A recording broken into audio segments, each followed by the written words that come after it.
Now likewise, what happens if there's a shock? That was a shock to demand. What if there's a shock to supply? What if there's a shock to the supply curve? So let's say, for example, that there's a drought and the price of hogs rises. Okay? There's a drought and the price of hogs rises. What that means is suddenly the cost of producing a kilogram of pork has gone up. The cost of producing a kilogram of pork has gone up. Okay? What does that do to our figure? Well, if you go to figure 2.3, okay, now we're back to our original demand curve D. Nothing's changed the demand. We're forgetting the beef thing. Everybody likes pork just like they did before. Okay? But our supply curve has now constricted. It's moved inward from S1 to S2. Because now producers have said, look, to produce a kilogram of pork, I need to pay more for my hogs. There's fewer hogs. I'm going to have to pay more for the hogs. Therefore, I'm going to need a higher price to justify producing that kilogram of pork. Okay? So that's going to be a shift inward in the supply curve. Producers are going to say, look, I can no longer sell 220 million kilograms at 330. Because at that price, I'm losing money because I'm paying extra for my hogs. Okay? If you want to still get 220 million kilograms, I'm going to have to charge you 380. Okay, you see that? Because that's what that quantity where it hits the new supply curve.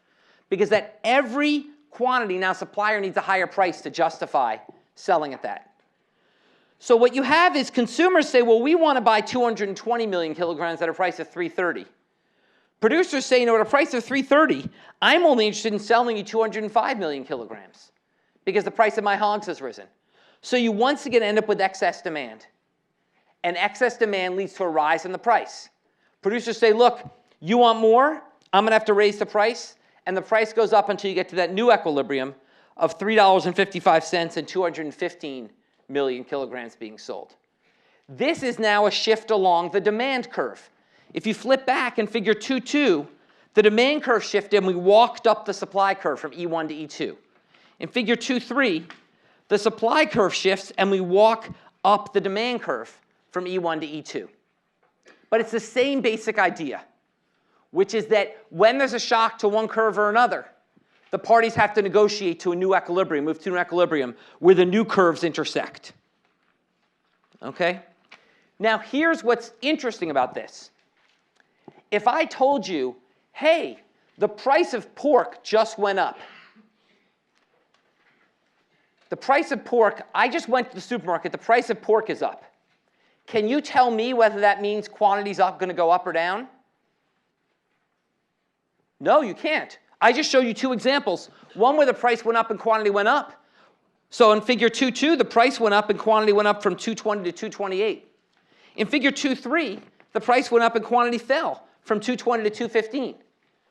The price signal alone is not enough to tell us what happened in the market. Prices can go up because demand went up, or prices can go up because supply went down, was shifted in.